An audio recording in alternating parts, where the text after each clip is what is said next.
What if the moment you stopped explaining yourself was the exact moment people started taking you seriously? What if the text you keep rewriting, the closure you keep chasing, the long explanation you keep preparing in your head, is not protecting your dignity at all, but quietly bleeding it out?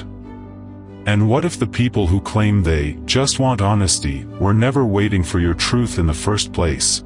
They were waiting for your reaction, your desperation, your need to be understood, because that is where control becomes easy. Most people do not lose their peace in one dramatic collapse. They lose it in smaller, uglier ways. In the message they should not have sent. In the argument they should have left alone. In the explanation they offered to someone who had already decided to misunderstand them. In the silent panic of wanting to be seen correctly by people who benefit from seeing them incorrectly. In this video, we are going to unpack why silence is not emptiness, why restraint is not weakness, why refusing to chase can restore your authority faster than any speech ever will, and why one of the most powerful forms of self-respect in modern life is learning to let people sit with the version of you they created without volunteering your peace to correct it. And stay with me, because near the end, we are going to get to the mistake almost everyone makes when trying to be mature, a mistake that sounds noble, but slowly trains the world to treat your energy as cheap. We live in a culture that rewards visibility, confession, performance, and speed. You are told to speak up, explain your side, clarify your intentions, advocate for yourself, send the follow-up, ask for closure, make sure people know what you meant. On the surface, it sounds healthy. It sounds evolved. It sounds emotionally intelligent. But under that polished language, something darker often hides. Modern life is full of counterfeit intimacy. People ask for vulnerability, then weaponize what you reveal. They ask for honesty, then punish you when the truth inconveniences them. They say communication solves everything, while proving again and again that what they actually reward is not honesty, but compliance. Not clarity, but access. Not mutual understanding, but your willingness to keep showing up and bleeding effort in order to hold a connection together by yourself. This is where Stoicism becomes incredibly relevant. Not as a cold philosophy. Not as a performance of indifference.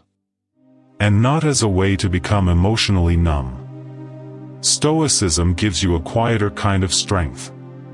It teaches you that your first responsibility is not to make yourself understandable to every mind, but to remain governed by principle inside a world that profits from your emotional leakage.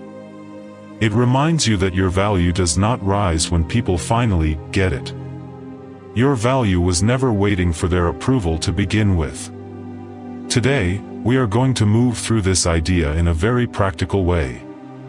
First, we will look at why chasing, texting, over-explaining, and trying to fix people's perception of you usually weakens your position rather than strengthens it. Then we will talk about what silence actually reveals, about you, about them, and about the structure of your relationships. After that, we will go into real-life situations, work, family, dating, betrayal, misunderstanding, and the exhausting search for closure. And finally, we will talk about how to practice this kind of silence without turning bitter, arrogant, or emotionally shut down. This is not about becoming cruel. It is about becoming clear. It is not about punishing people with distance. It is about ending the habit of abandoning yourself in order to stay emotionally available to those who do not handle your sincerity with care. And once you understand that distinction, your life changes. Not loudly. Not dramatically. But in a way people feel immediately. Section 1: The hidden cost of chasing. Most people think chasing begins with action. A call. A text. An explanation. A second chance. But chasing begins earlier than that. It begins in the mind, in that moment when your peace becomes dependent on someone else correcting a discomfort inside you. You replay the conversation. You imagine what they meant. You rehearse a cleaner version of what you wish you had said. You begin building a case. Not because the truth is unclear, but because you cannot bear the idea of being misunderstood, dismissed, ignored, or replaced. So you reach. And the reaching feels justified. You tell yourself you are not chasing, you are just clarifying. You are not begging, you are just communicating. You are not overextending, you are just trying to be mature. But look closely. How often has that actually restored your dignity? Think about a real moment. Maybe it was after an argument with someone you loved. You sat on the edge of your bed late at night, phone in your hand, writing a message 3 times. First it was calm. Then more detailed. Then softer. Then stronger. You added context. You removed the angry line. You made it fair. You made it honest. You made it impossible to misread. You sent it. And then what happened? Relief for 2 minutes. Maybe 10. Then waiting. Then checking. Then decoding silence. Then humiliation. Because once your nervous system attaches to an answer, your energy is no longer yours. That is one of the oldest forms of self-betrayal in modern life. You hand over your center in exchange for a response. Epictetus said, "It is not what happens to you, but how you react to it that matters." People quote that line so often it risks becoming decorative, but its real edge is severe. It means the event is not where your slavery begins. Your slavery begins when you let the event recruit your mind into compulsive reaction. A cold message. A disrespectful tone. A delayed reply. A public slight. A false accusation. None of those things automatically own your peace. But your urge to immediately correct, explain, defend, and restore control often gives them far more access to you than they ever had naturally. And the social world knows this. The manipulative know it consciously. The immature know it instinctively. The fake know it theatrically. People learn very quickly who can be pulled into emotional labor. Who will stay up late proving their heart. Who will write paragraphs. Who cannot tolerate ambiguity. Who needs to be seen as good. Once people sense that your self-respect is hooked to their recognition, even decent people can become careless with you, and careless people can become dangerous. Machiavelli understood something uncomfortable about human nature. People are not only influenced by truth, but by what they can get away with. That is not a cynical exaggeration. It is a sober observation. If every time someone withholds, provokes, misreads, or disrespects you, you rush forward with more explanation, more emotional generosity, more effort, you may believe you are choosing virtue. But sometimes what you are actually teaching is this: my boundaries are negotiable if you make me anxious enough. And that lesson will cost you more than one relationship. It will shape your posture in life.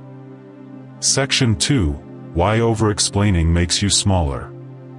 There is a very specific exhaustion that comes from over-explaining yourself. It is not the exhaustion of honesty.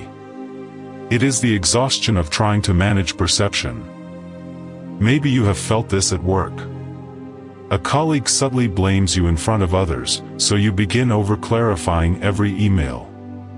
You start documenting harmless things. You soften your language. You over-polish your tone. You explain choices nobody asked about because you can feel suspicion in the air. Or maybe it happens in family dynamics. One person keeps misrepresenting your boundaries as selfishness, so every limit you set comes wrapped in an apology, a backstory, a reassurance, a defense. Or maybe it happens in dating.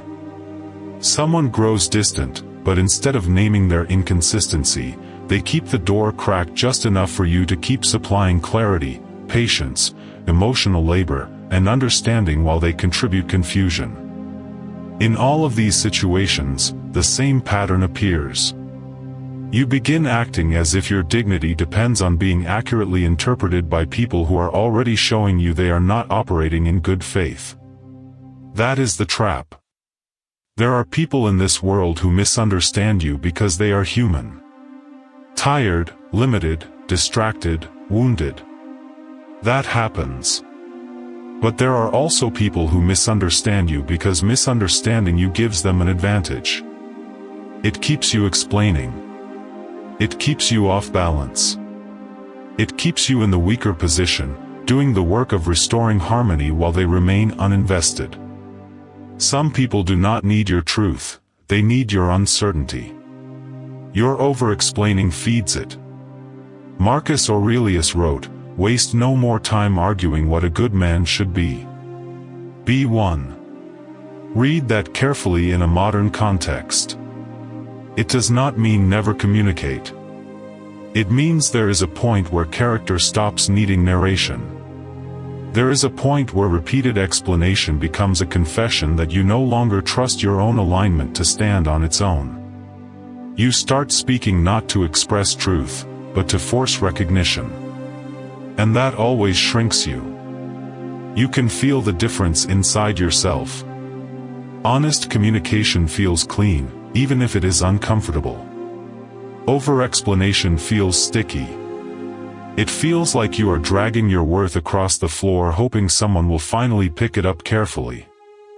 And because the act comes from fear, it almost never lands with the authority you imagined.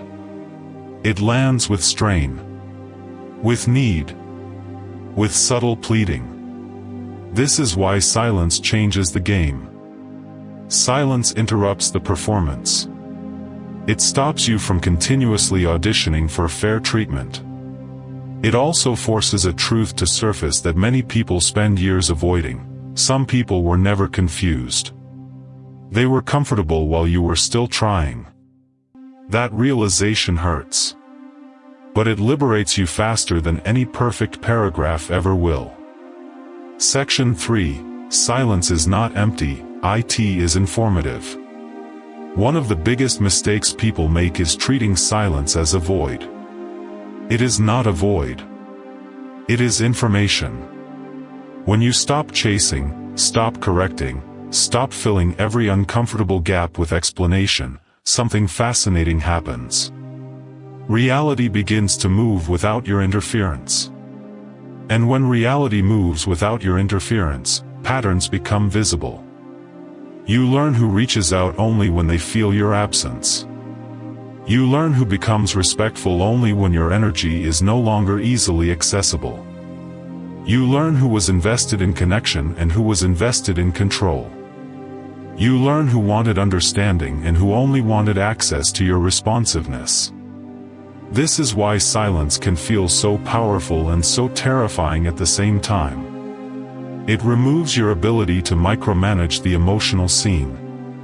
No more strategic texts. No more softened follow-ups. No more trying to arrange the timing and tone that might finally produce mutual clarity. Silence leaves the room undisturbed long enough for truth to show its shape. Think about how much distortion reaction creates. The moment someone disappoints you, your mind starts producing noise. Internal arguments. Imaginary dialogue. Future scenarios. Emotional evidence. Memories. Regret. Hope. Anger. Fear. By the time you respond, you are often no longer engaging with reality, you are engaging with a story inflated by your own nervous system. Silence cuts through that inflation. Seneca wrote, "We suffer more often in imagination than in reality." Again, simple line, brutal implication. The more emotionally activated you are, the more likely you are to create labor where none is required. To seek answers in people who have already answered you with action. To interpret delay as mystery instead of disinterest. To see confusion where there is actually avoidance. To keep feeding a dynamic because your imagination still hopes the next exchange will produce a different truth. But stillness sobers the mind. It lets actions speak at their natural volume. And actions, unlike words, do not become more convincing when repeated. A person's inconsistency becomes clearer in silence. A workplace pattern becomes clearer in silence. A family hierarchy becomes clearer in silence. The manipulation that once hid behind miscommunication suddenly stands exposed because you stopped volunteering fresh emotional material for it to play with. This is one of the reasons quiet people often seem stronger than they are trying to seem. They are not always wiser. They are not always more advanced. But because they do not reveal everything immediately, because they do not react at the first emotional tremor, because they let situations breathe, they often see more than people who keep narrating themselves into weakness. Section 4. The Social Theater of Modern Life. We need to talk honestly about the culture we live in, because many people think their urge to over-explain is personal weakness when in fact it is heavily trained. Modern society turns almost everything into performance. Work performance. Moral performance. Emotional performance. Social media performance. You are expected not only to feel something, but to display it correctly. Not only to have values, but to market them. Not only to care, but to be seen caring in the approved format. Under that pressure, silence can start to feel suspicious even when it is healthy. If you do not immediately respond, people assume something. If you do not publicly clarify, people invent motives. If you do not defend yourself, people may project guilt. If you do not chase connection after being disrespected, some will call you cold. If you do not explain a boundary, they call you harsh. If you walk away quietly, they call you immature. Notice what is happening there. The world often frames your restraint as a problem because your restraint removes other people's access to your emotional labor. This is where a more Machiavellian reading of society becomes useful. Not to make you paranoid. To make you perceptive. A great deal of social life runs on appearances, leverage, and unspoken incentives. People do not always respond to what is true. They respond to what maintains their comfort, status, control, or self-image. The person asking you to just communicate may mean, please return to the dynamic where I get to mismanage your emotions while you explain yourself politely. The friend demanding transparency may mean, please keep exposing your inner world so I can remain close without being accountable. The institution praising openness may mean, be vulnerable, but only in ways that do not disturb our hierarchy. Once you see this, silence stops looking like passivity. It starts looking like discernment. Plato wrote that the first and greatest victory is to conquer yourself. In our time, that victory often begins by refusing to be recruited into public theater. You do not need to attend every misunderstanding. You do not need to enter every courtroom built by gossip. You do not need to defend your soul against people committed to convenience over truth. You do not need to keep explaining your refusal to participate in low-level emotional games and then wonder why the games continue. The more false a space is, the more your non-participation unsettles it. That is why silence often triggers people. Because a person who cannot be baited is hard to script. A person who will not over-explain is hard to control. A person who keeps their dignity even while being misread quietly exposes how much of social interaction depends on panic, speed, and approval seeking. Section 5. What happens when you stop texting? Let's make this even more practical. What happens when you stop sending the extra text? Not the first necessary message. Not healthy communication. Not maturity. I mean the extra text, the one written from agitation, the one trying to rescue an image, secure a feeling, reduce uncertainty, or force a response from someone who is already communicating through absence. At first, nothing romantic happens. Usually the first thing that happens is withdrawal inside you. Your body feels the silence. Your mind starts bargaining. Maybe I should just make sure they understood. Maybe I should send one last clear message. Maybe silence makes me look childish. Maybe I should at least say I am done. Maybe I owe them context. Maybe I am being too hard. Maybe they are overwhelmed. Maybe I am overreacting. Maybe the mature thing is to reach out. That internal negotiation is where the real battle is. Not with them. With the addiction to emotional completion. If you can sit through that first wave without abandoning yourself, something starts changing. You notice that your urgency was not pure wisdom. It was discomfort. You notice that you wanted resolution not because the situation was unclear, but because uncertainty made you feel powerless. You notice how quickly your mind tries to translate silence into danger and how often that instinct has sent you back toward people, conversations, and dynamics that did not deserve another opening. Then, after some time, you begin to see something else. Your energy returns. The day becomes larger. Your thoughts stop orbiting a screen. You start hearing your own judgment again. And on the other side, reality begins revealing itself. Sometimes they come back, suddenly curious. Suddenly attentive. Suddenly reflective. Not because your explanation finally landed, but because your availability disappeared. They feel the withdrawal of access and interpret the loss. Sometimes they do not come back at all. That hurts, but it also clarifies the truth faster than 10 paragraphs would. Sometimes they reappear just enough to test whether your boundary is real. A light message. A casual reaction. A vague apology. A breadcrumb.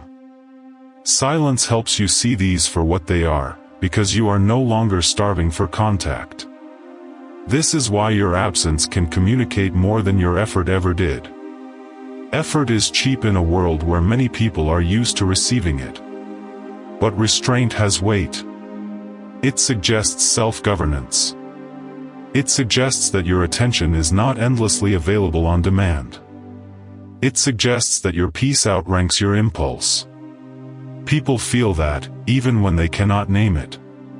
Section 6. Closure is not a conversation. One of the most painful illusions many adults carry is the belief that peace will arrive after one final honest exchange. One final calm conversation. One final explanation.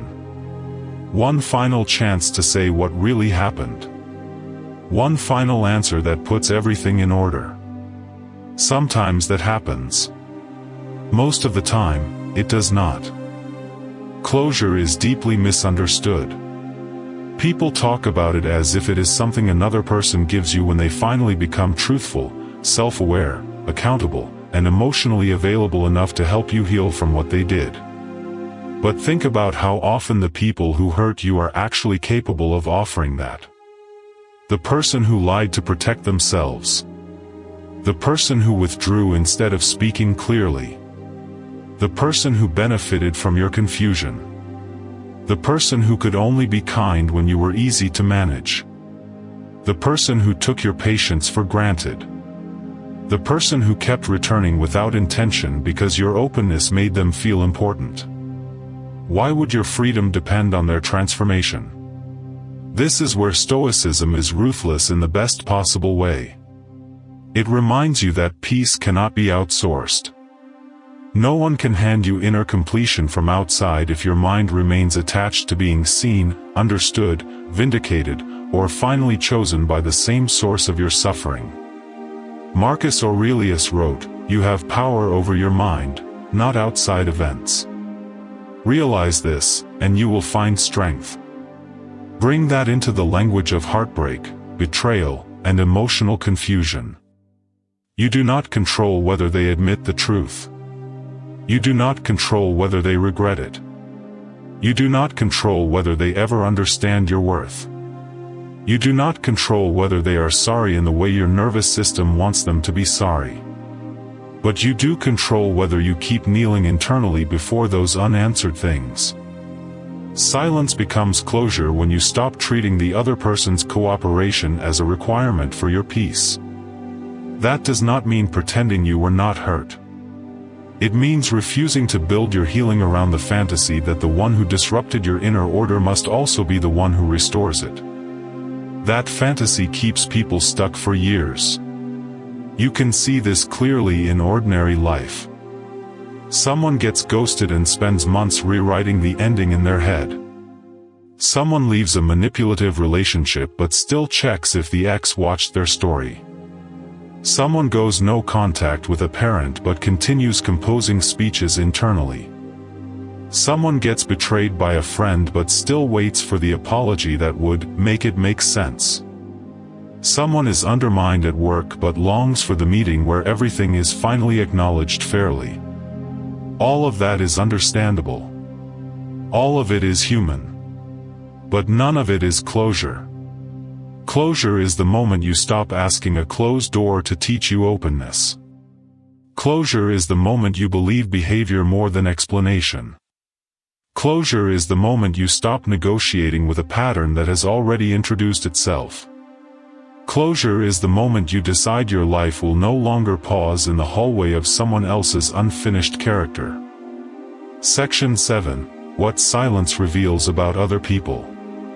When you stop reacting so quickly, you do not just reclaim yourself. You begin seeing others more accurately. This is one of the most underrated benefits of restraint. Reaction makes you self-focused in a very painful way. It pulls your attention toward your fear, your hurt, your need, your image, your urge to fix, your desire to be understood. Silence, by contrast, widens perception. You begin noticing not only what someone said, but what they repeatedly do. Not only what they promise, but what they sustain. Not only how they behave when things are easy, but how they behave when your approval is no longer guaranteed. You start noticing who only becomes tender when they sense you pulling away. You start noticing who confuses access with intimacy. You start noticing who likes your softness but resists your boundaries. You start noticing who respects your time only after they realize it cannot be summoned automatically. You start noticing how some people talk about honesty while living by image management. You start noticing how some apologies are really attempts to reset access without repairing structure.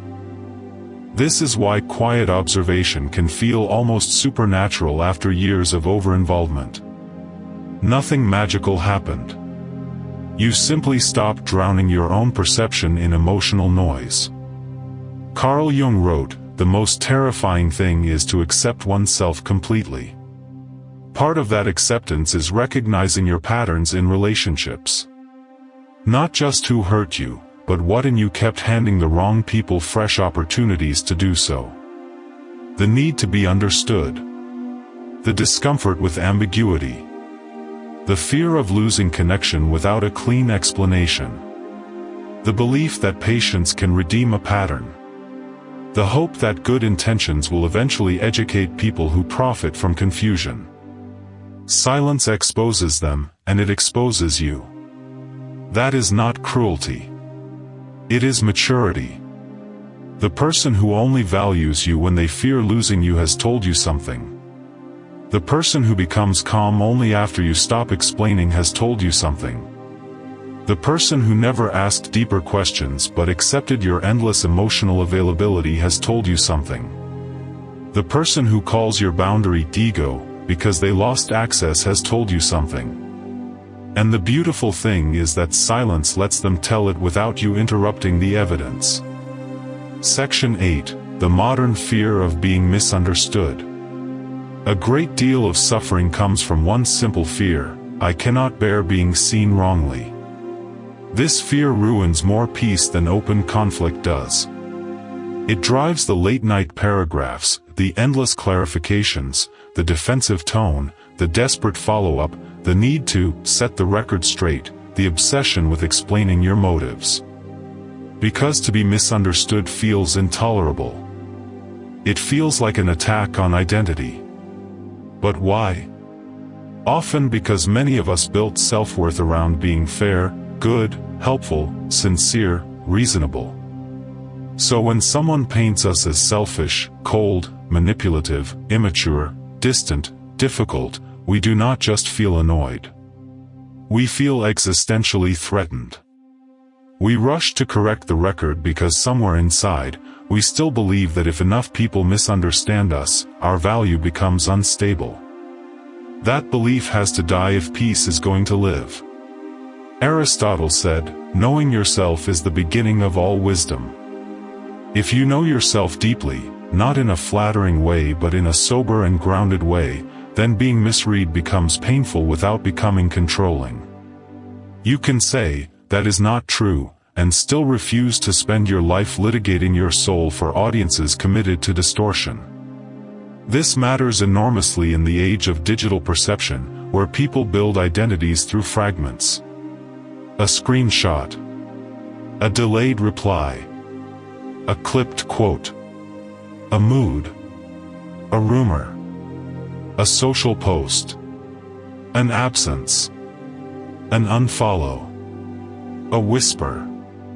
Everything becomes interpretable, and many people are addicted to interpretation because it gives them the illusion of power. In such a world, if you make your peace depend on always being correctly understood, you will become a permanent servant to other people's projections. Stoicism gives you another way. It says, live clearly enough that your life can carry what your mouth refuses to defend endlessly.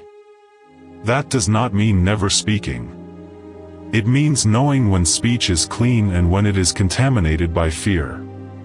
One clear sentence can be enough. One boundary can be enough. One calm correction can be enough. Past that point, repetition is often not communication. It is self-doubt wearing the costume of virtue. Section 9. Real-life scenarios: work, family, love. Let's bring this down from philosophy into living situations, because this is where people actually lose or recover their power. At work, silence often looks like refusing to over-justify your competence. You do the work. You document what matters. You communicate directly. But you stop trying to win over people who thrive on political ambiguity. You stop over-explaining your choices to colleagues committed to misreading you. You stop volunteering nervous energy to managers who only respect what feels stable. When something needs to be addressed, you address it cleanly. When it has been addressed once, you stop rewriting the same case out of anxiety. Professional environments often reward the appearance of calm far more than emotional correctness, and whether we like that or not, it is useful to understand. Silence, in this context, is not withdrawal from responsibility.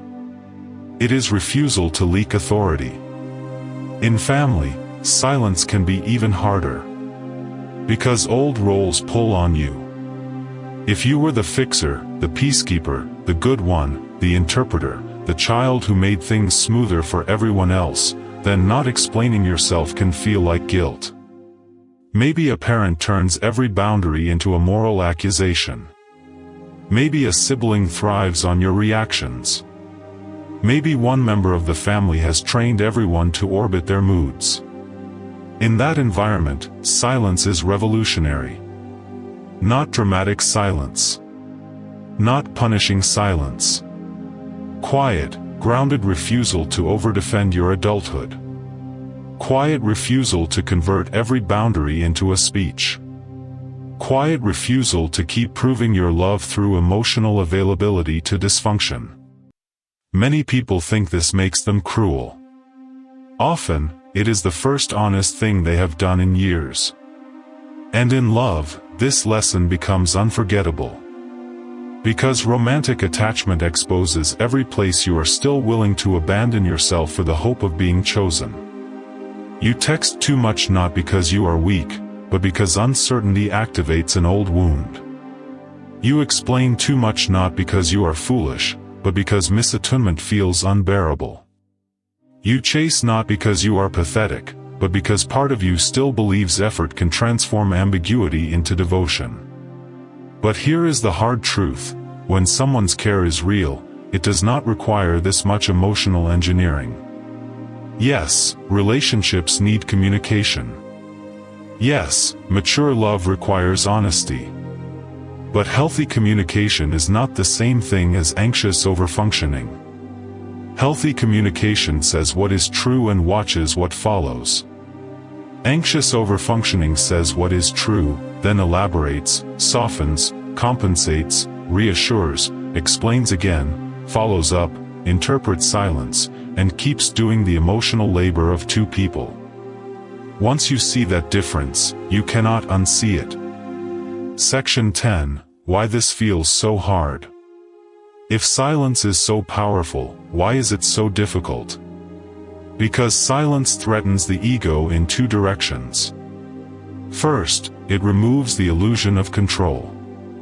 When you stop reacting, you have to face uncertainty without your usual tools.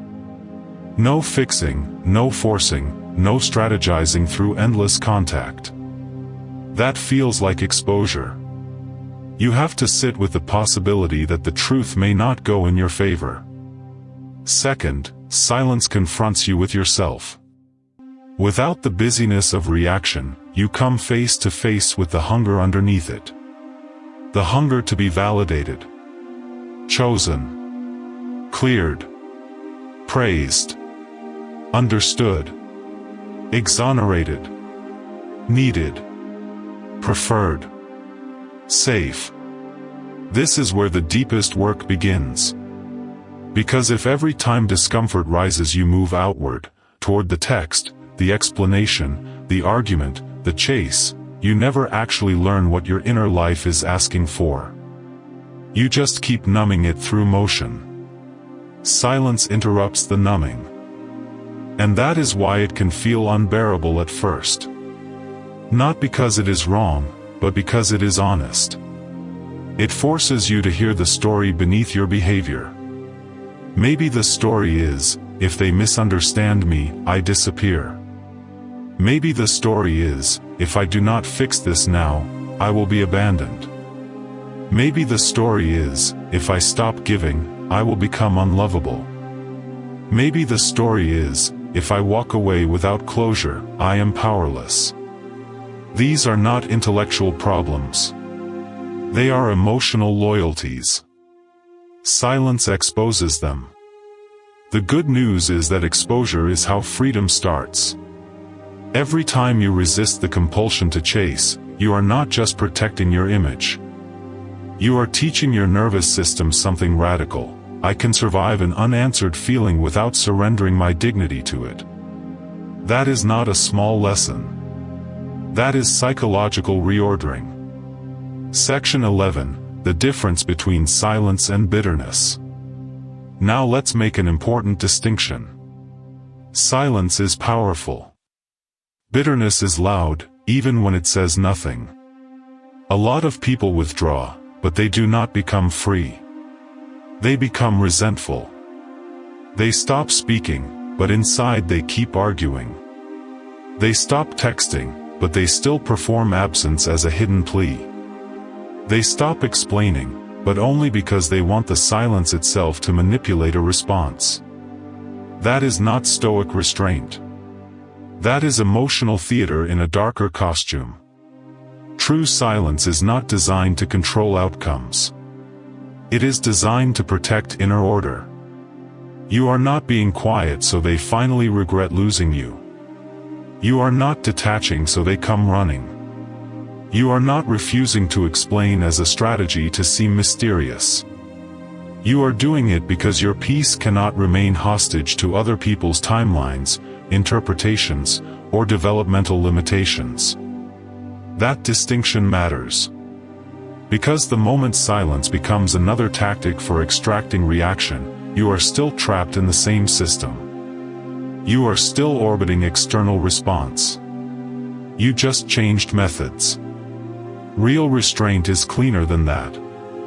It says, I will speak when speech is aligned. I will act when action is necessary. I will leave when staying corrodes my clarity. I will not chase what requires me to shrink. I will not keep presenting my heart to people who handle it like evidence in a trial. I will not abandon my center just because ambiguity makes me uncomfortable. This is not pride. It is self-respect. Self-respect often looks boring from the outside. It looks like not sending the extra message. Not correcting the rumor. Not explaining the boundary twice. Not chasing the conversation. Not defending the entire history of your intentions. Not turning your inner life into a courtroom exhibit. But inside, it feels like architecture. A structure is being built. A place within you where dignity has somewhere to live. Section 12, the power of letting people wonder. There is a kind of authority that enters a person when they are no longer obsessed with being legible to everyone. People feel it. They may not like it at first. They may call it distance. They may call it ego. They may say you changed. What they often mean is this: you stopped volunteering your softness to systems that had become casual with it. You stopped translating yourself for those who were not listening. You stopped making it easy to consume your presence without honoring it. And yes, that will make some people wonder. Let them. Let them wonder why you are no longer available for circular conversations. Let them wonder why your response time changed. Let them wonder why your energy feels different. Let them wonder why their old tactics stopped producing access. Let them wonder why your absence suddenly has weight. Wonder is not cruelty. Wonder is what remains when easy access disappears and people are forced to meet reality without your assistance. This is why presence becomes heavier when it is no longer desperate. Every word carries more force when it does not arrive from panic. Every boundary carries more truth when it is not wrapped in apologetic over-explanation. Every action carries more authority when it comes from principle rather than emotional weather. Machiavelli knew that perceived value rises when availability is not cheap. Stoicism adds the moral center that Machiavelli often leaves out. It says yes, restraint changes how the world perceives you, but the deeper reason to practice it is not image. It is sovereignty. It is the refusal to let your inner state be purchased so easily by provocation, neglect, projection, or confusion. Section 13, Daily Practices of Quiet Authority. So how do you live this? Not as an idea, but as a discipline. Start with pauses. When you feel the urge to send a reactive message, create space. 10 minutes. 30 minutes. A walk. A page of writing you do not send. A night of sleep. Anything that interrupts immediacy. Many mistakes happen not because a person is weak, but because their reaction was given keyboard access too quickly.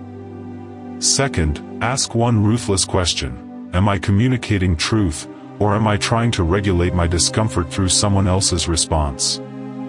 That one question can save you from years of repetition. Third, watch behavior longer than you listen to language. People reveal themselves through consistency far more honestly than through explanation. If their words and actions do not align, let the mismatch teach you. Fourth, practice one-sentence boundaries. Not speeches. Not essays. Not legal briefs. That does not work for me. I am not discussing this further. I need space. I already answered that. I am stepping back. A boundary becomes weaker the more desperately it begs to be accepted. Fifth, stop making immediate interpretation your job.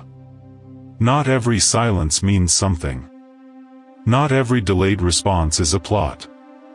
Not every misunderstanding deserves intervention. Calm perception is not paranoid perception. Sixth, notice where you still chase being seen as good. This is a deep one. Many people do not chase connection, they chase innocence.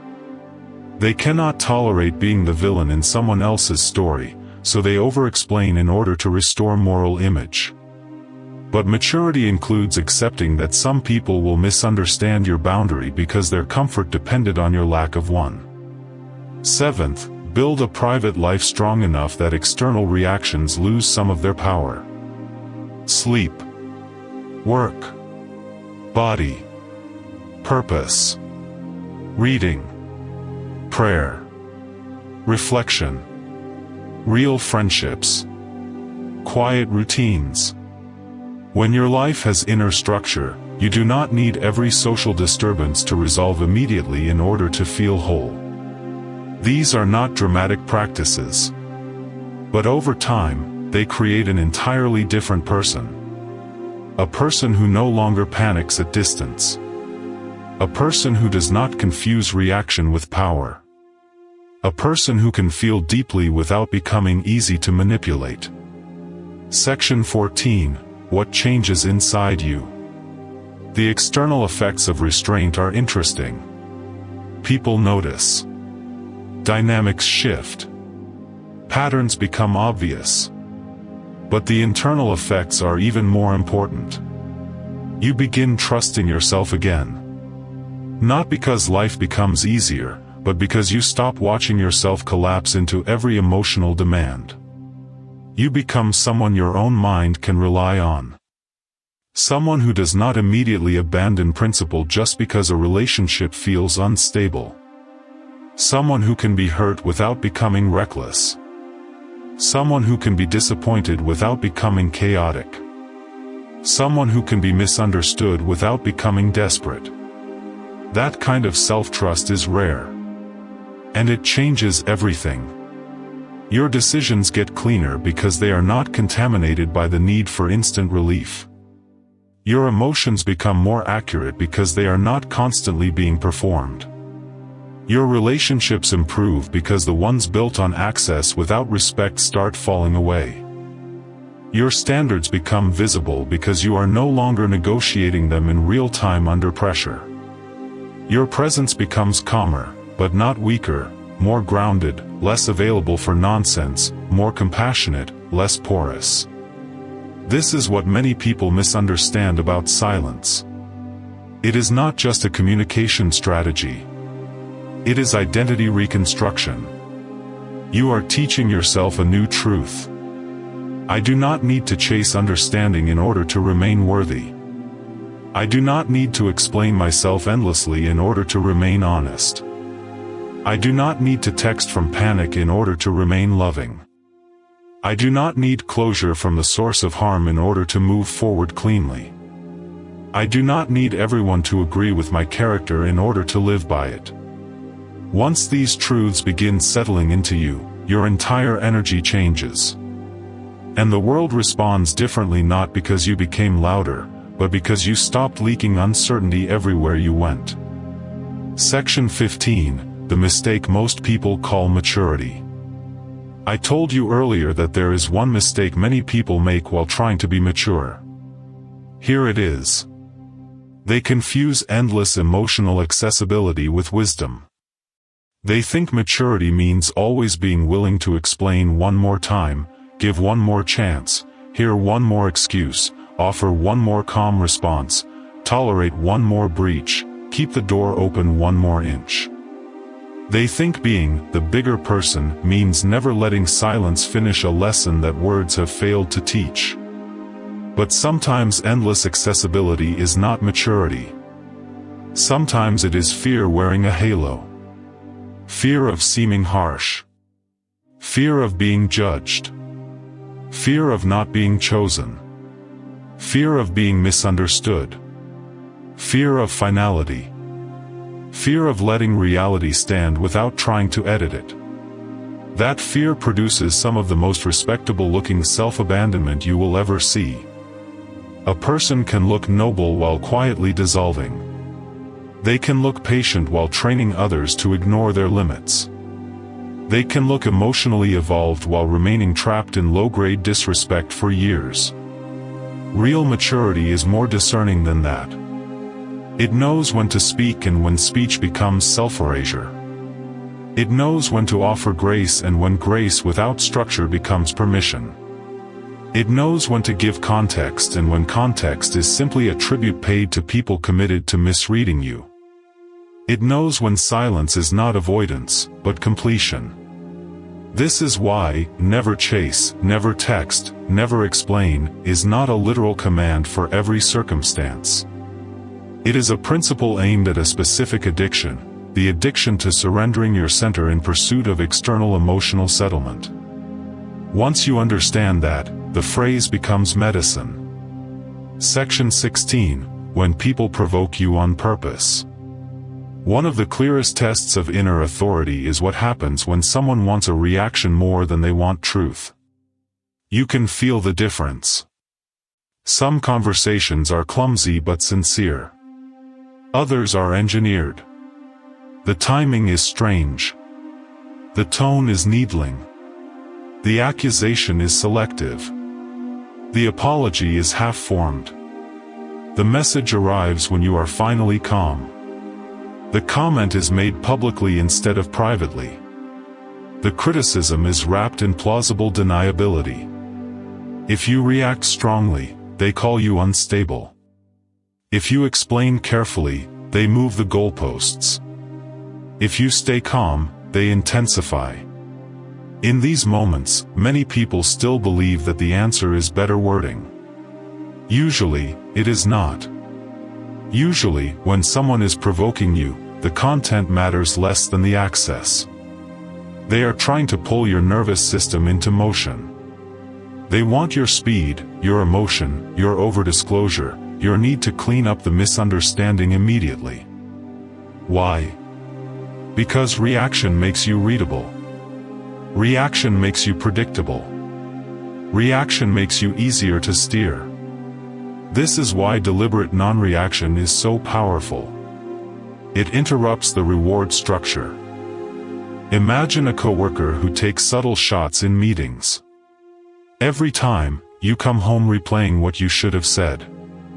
You prepare elegant responses in the shower. You build better arguments while driving. But the next time it happens, instead of volunteering your entire internal world into the scene, you pause. Maybe you answer briefly. Maybe you document quietly. Maybe you refuse to perform distress in public. Maybe you address the pattern later, directly and without emotional spillage. Suddenly, the game changes. They no longer get the stimulation of your immediate discomfort. Or think of someone from your past who resurfaces only when your life grows quiet enough to feel whole again. They do not return with truth. They return with atmosphere. Hey. A memory. A vague apology that says just enough to reopen the door but not enough to rebuild trust. Many people respond because they mistake emotional activation for meaning. But activation is not meaning. Sometimes it is simply old chemistry finding old wiring. Silence gives you the time to distinguish between the two. The Stoic response is not to become robotic. It is to stop rewarding manipulation with immediacy. It is to realize that not every emotional invitation deserves RSVP.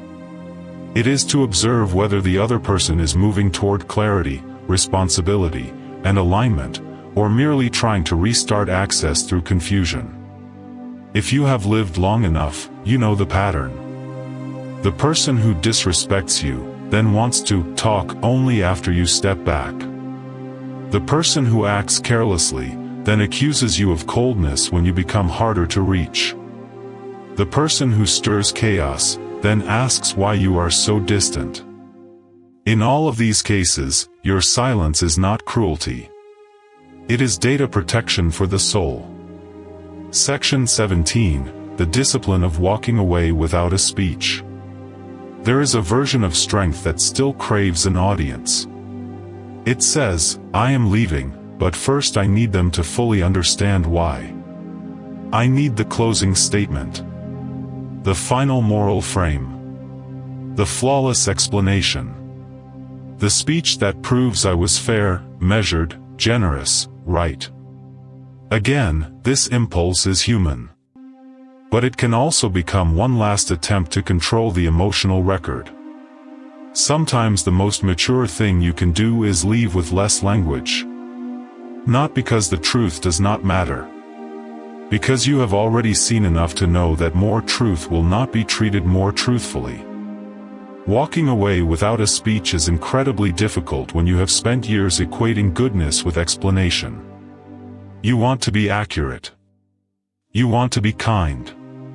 You want to make sure there is no confusion. But sometimes confusion is not the real issue.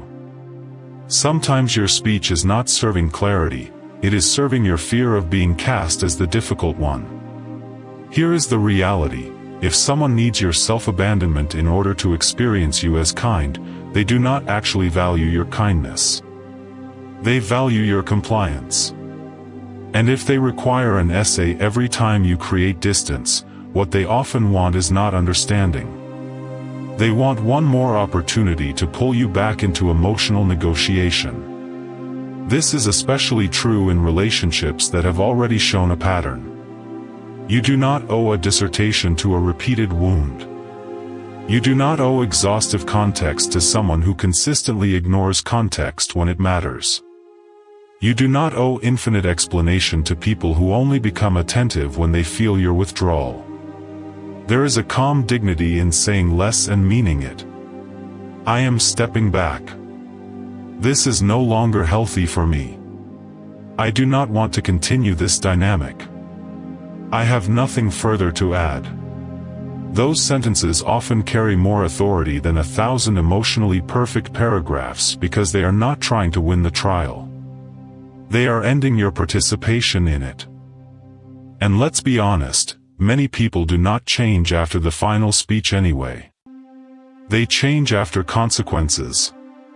They change after access is lost.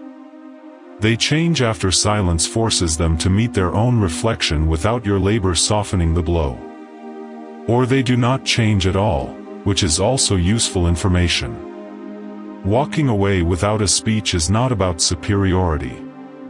It is about refusing to use the last of your energy to make your pain easier for the wrong people to digest. Section 18, when silence becomes self-care in a noisy world. There is another layer here that matters, especially in modern life. We are overstimulated in ways previous generations were not. Constant updates. Constant opinions. Constant feeds. Constant reactions. Everyone is responding to everything all the time. Outrage is monetized. Oversharing is normalized. Emotional urgency is treated like virtue. In that environment, silence is not only relational wisdom. It is nervous system hygiene. Some people are exhausted not because life is unbearable, but because they are in too many conversations internally and externally at once. They are answering texts they resent. Monitoring people who confuse them. Reading meaning into every digital signal. Defending themselves in absentia. Rehearsing arguments with people who are not even in the room. No wonder they cannot hear themselves think. Silence gives your inner life back some oxygen. Maybe that looks like not responding immediately to every message. Maybe it looks like not checking whether someone saw your story. Maybe it looks like letting a provocative email sit overnight. Maybe it looks like no longer narrating your growth in real time to people who have not earned that level of access. Maybe it looks like spending one evening without trying to decode someone else's behavior and instead returning to your own body, your own work, your own prayer, your own journal, your own quiet. This matters more than people think. Because a mind that is constantly externally oriented becomes easier to manipulate. It loses depth. It loses sequence. It loses the ability to distinguish true intuition from emotional static. Silence restores sequence. It allows the deeper layers of thought to rise again. This is why so many powerful transformations feel quiet before they look impressive. You start sleeping better. You stop checking. You stop composing. You stop defending yourself to imaginary juries. You become less available to nonsense, and because of that, more available to purpose. Your work gets better. Your standards get clearer. Your energy stops dripping through tiny holes all day long. And yes, other people feel that shift. But by then, the most important change has already happened. You are no longer using the world as a mirror every hour to find out who you are. Section 19, The Quiet Return to Yourself. Eventually, if you practice this long enough, something almost tender happens. Silence stops feeling like deprivation and starts feeling like home. You no longer experience every unsent message as loss. Sometimes it feels like recovery. You no longer experience every unanswered question as an emergency. Sometimes it feels like instruction. You no longer experience every misunderstanding as a wound to identity. Sometimes it feels like a sorting mechanism. You no longer experience every ending as a courtroom scene. Sometimes it feels like reality making room. This is the point where restraint stops being merely behavioral and becomes spiritual. You begin noticing that your peace grows in places where performance used to live. You become less fascinated by who gets it and more devoted to living in a way that is internally clean. You stop trying to win every perception battle. You stop confusing access with intimacy. You stop translating your soul into simpler language for people committed to living on the surface. You become gentler in some places, firmer in others, and much harder to emotionally recruit.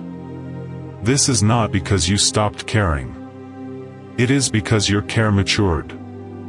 Care for yourself is not indulgence.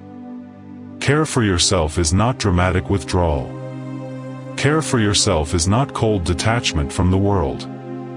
Care for yourself is protecting the conditions under which clarity can survive. And clarity is precious.